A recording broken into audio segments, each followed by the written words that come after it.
E aqui nós temos um outro padrão importantíssimo, bíblico, que nessa finalização da narrativa, a gente passa a ter agora uma régua simbólica, que é o período setenário, a chavua. Em português não faz muito sentido. Aqui temos uma dificuldade de você ler o livro de Gênesis em português quando poderia ser lido em hebraico. Lendo em hebraico, ele tem uma riqueza, ele tem mais perfume, tem mais cor do que lendo na tradução. Por quê? Vamos explicar aqui. A língua hebraica é uma língua interessante, simples, limitada, pelo menos esse hebraico antigo aqui, né?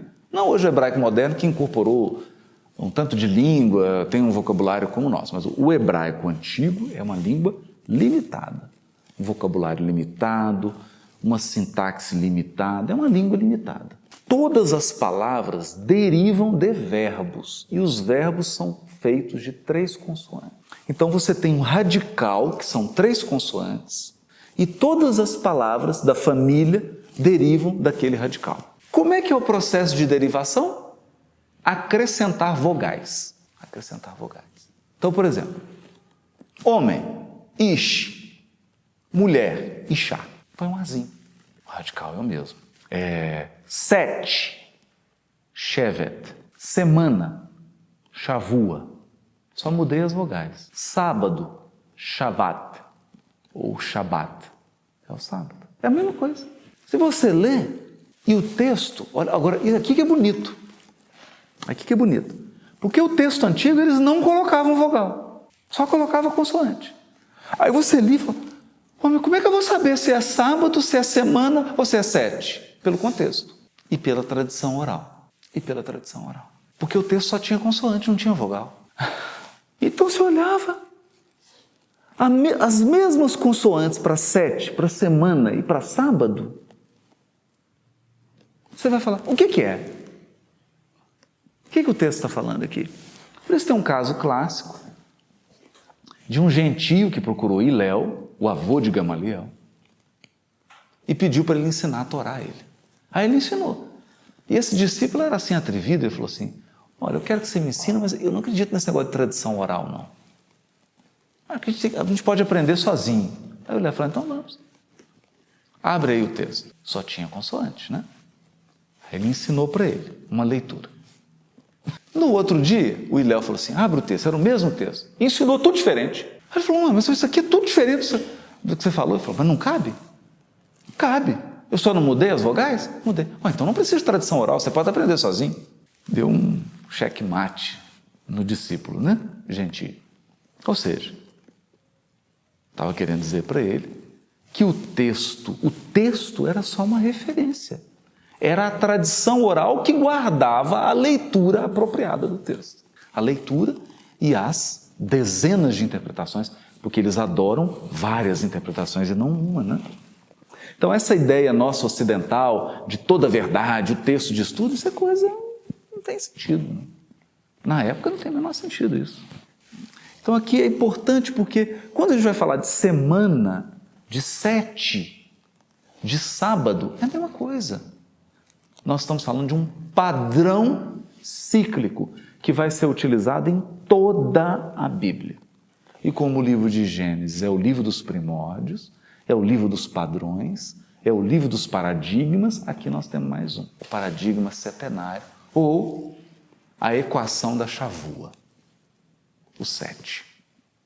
E por isso que eu achei muito interessante esse texto de André Luiz, quando ele diz assim, do vírus às primeiras bactérias, até a emissão do primeiro pensamento contínuo, 15. Opa, 15? Tem coisa aí. Quer dizer, teve um 7, teve um outro 7, aí começou um período. Um outro, novo. Então, só que são 15 milhões de séculos. Cada dia, 1 milhão de séculos. Então, é só a unidade que muda. Só muda a unidade. 7 o quê? Dia de 24 horas? Não, milhões de séculos. Essa é a unidade. Interessante, né? Interessantíssimo aqui. E olha aqui,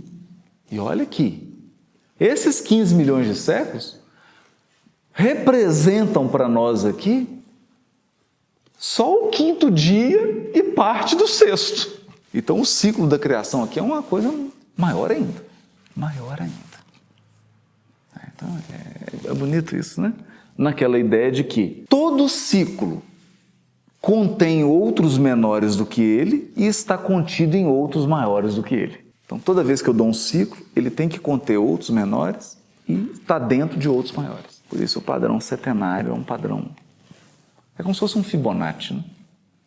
Vai se ampliando, se ampliando, se ampliando. Mas é o mesmo padrão. É um padrão que cresce. E aqui eu tenho uma chave para profecia, uma chave para tempo. E todos os textos proféticos, mesmo o Novo Testamento, Apocalipse, vão fazer referência a esses 7 aqui, os 7 dias da criação. Aqui, então, a gente encerra esses 7 dias da criação. Encerra não, encerra a síntese, né? Porque agora vai começar. Agora ele vai começar a abrir o 6º dia. Vai abrir. A criação do homem e dá ideia agora da evolução humana. As gerações de Adão são esse esforço do ser humano para o autodomínio, a herança. Por quê? Aqui a gente conclui dizendo assim, todos os animais estão dentro de nós, todos aqueles hábitos dos animais estão dentro de nós, são heranças da evolução.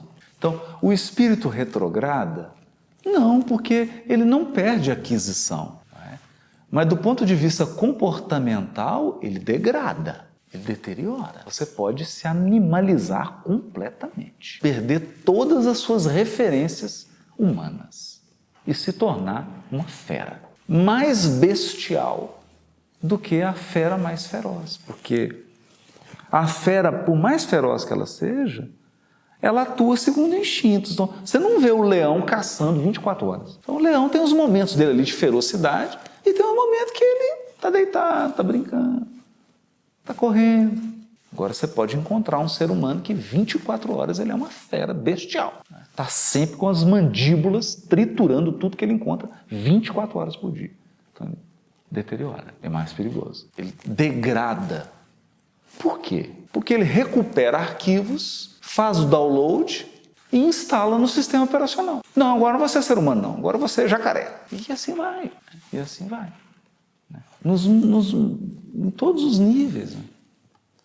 O registro está lá. Então, a ideia aqui é criar uma consciência espiritual que seja capaz de manipular esses registros mnemônicos com autonomia, sem ser por eles dominado.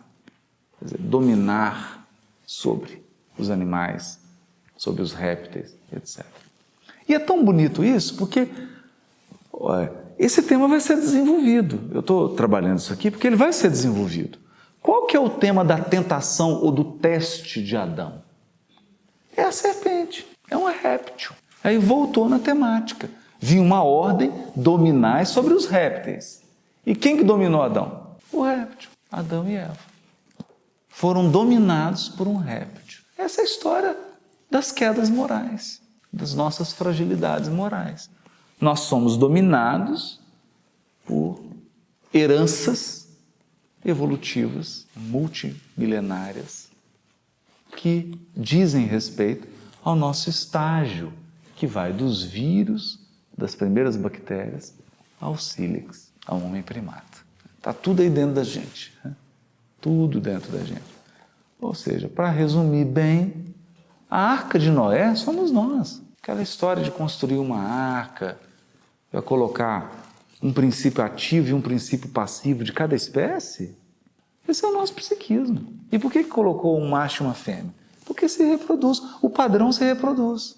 Se você começar a agir como um leão, daqui a pouco tem uma família de leões aí dentro, né? Não só não, uma família.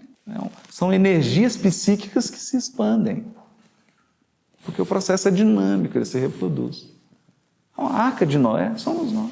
Isso a gente vai ver lá para frente, né? Mas o que é interessante do texto? É que o texto vai abrindo, mas ele sempre volta. O que é a arca de Noé? É a história do ser humano que deixou todos os bichos dominarem ele. O que é a história do Adão? É a história de um ser humano que deixou um bichinho dominar ele. Só que era um réptil danado, né? Uma víbora, uma jararaca. Não é? Deixou dominar. Deixou dominar. Essa é a luta, é a jornada evolutiva. Mas aí são cenas dos próximos capítulos, né?